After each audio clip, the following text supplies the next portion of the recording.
Telugu Desam party అధినేత చంద్రబాబు నాయుడు సమక్షంలో పొంగనూరుకు సంబంధించిన నాయకులు, వైకాపాలో ఉన్న నాయకులు టీడీపీలో చేరారు. ప్రస్తుతం చల్లాబాబు ఆధ్వర్యంలో గతంలో పొంగనూరు నుంచి 2 సార్లు పోటీ చేసి 2009, 2014లో పెద్దిరెడ్డి మీద పోటీ చేసి తర్వాత వైకాపాలో చేరిన వెంకటరమణరాజు గారు కూడా టీడీపీలో చేరినారు. ప్రస్తుతం మనతో వారిద్దరు ఉన్నారు. చెప్పండి సార్, మళ్ళీ మీ సొంత గూటికి వస్తున్నారా?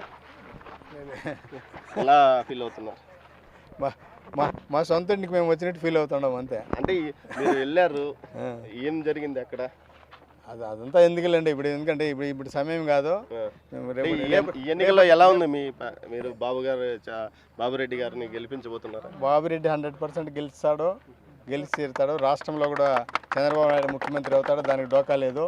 ఎటువంటి పరిస్థితుల్లో మాకున్నటువంటి కార్యకర్తలందరూ కూడా యుద్ధంలో సైనికుల మాదిరి పనిచేస్తారు, దానికి ఎటువంటి డోకా లేదు. దానికి అందరూ సన్నద్ధమయ్యే విధంగా కూడా మేము ఏం చేయాలని చెప్పినది కూడా చెల్లా రామచంద్రారెడ్డి బాబు గారు నాయకత్వం వర్ధిల్లే విధంగా కూడా పుంగనూరు తాలూకాలో కూడా మేము కానీ అందరూ కానీ మా కార్యకర్తలందరినీ కృషి చేసే విధంగా దానికి ఏ విధంగా చేయాలని చెప్పిన దానికి అన్నిటికీ సన్నద్ధమై పనిచేస్తాం. మీరు చెప్పండి, ఎలా ప్రచారం కొనసాగుతుంది నోటిఫికేషన్ వచ్చిన తర్వాత? ఈరోజు చాలా సంతోషంగా ఉంది.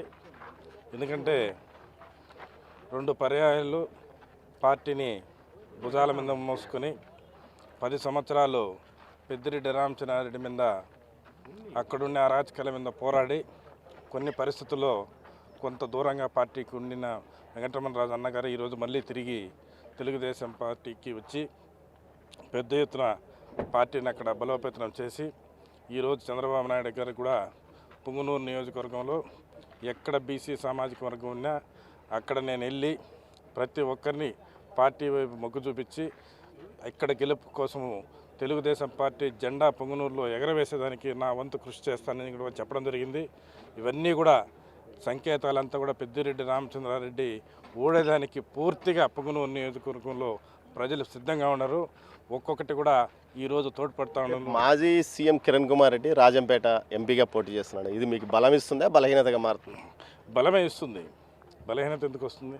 ఆయన ఒక మాజీ ముఖ్యమంత్రి గారు, ఎక్కడ చూసినా ఒక వర్గం ఉంది, పెద్ద వర్గం ఉంది, ఒక మంచి పేరు ప్రతిష్టలు ఉన్నాయి జిల్లాలో కూడా. ఈరోజు పొంగనూరు నియోజకవర్గంలో ఒకవేళ ఎంపీ అవుతే రేపు సెంట్రల్ నుంచి కూడా అన్ని ప్రాజెక్టులు పొంగనూరు నియోజకవర్గానికి తెచ్చే అవకాశం ఉంది. వీళ్ళ మాదిరి దొంగ మాటలు చెప్పిపోయే వ్యక్తి కాదు. వీళ్ళు గత 10 సంవత్సరాలంటే పొంగనూరుకు చేసింది శూన్యం. ఈ మంత్రి కానీ మంత్రి కొడుకు కానీ. ఈరోజు కిరణ్ కుమార్ రెడ్డి వస్తే రేపు పీలేరులో కూడా మన ముఖ్యమంత్రిగా ఉన్నప్పుడు ఎంతవరకు డెవలప్ చేశారో అదేవిధంగా కూడా పొంగనూరును కూడా డెవలప్ చేస్తాడని చెప్పి అందరూ కూడా ప్రజలు కూడా ఆశిస్తూ ఉన్నారు. తప్పనిసరిగా ప్రజలు స్వాగతిస్తారని చెప్పి తెలియజేస్తారు. మొత్తం మీద అయితే వెంకటరమణరాజుతో పాటు మరికొంతమంది నాయకులు ఈరోజు తెలుగుదేశం పార్టీలో కుప్పంలో చంద్రబాబు నాయుడు సమక్షంలో చేరారు. ఖచ్చితంగా దీంతో పాటు కిరణ్ కుమార్ రెడ్డి పార్టీలో చేరడం పార్టీకి మరింతగా ఏదైతే బీజేపీ ఎంపీగా అక్కడి నుంచి పోటీ చేయడం తెలుగుదేశం పార్టీ అభ్యర్థులకు కానీ పొంగనూరు ప్రాంతానికి కానీ కొంత ఉపయోగకరంగా ఉంటుందంటూ కూడా చల్లబాబు అభిప్రాయపడుతున్నాడు. కెమెరా పర్సన్ పురుషోత్తంతో దామోదర్, కుప్పం నుంచి.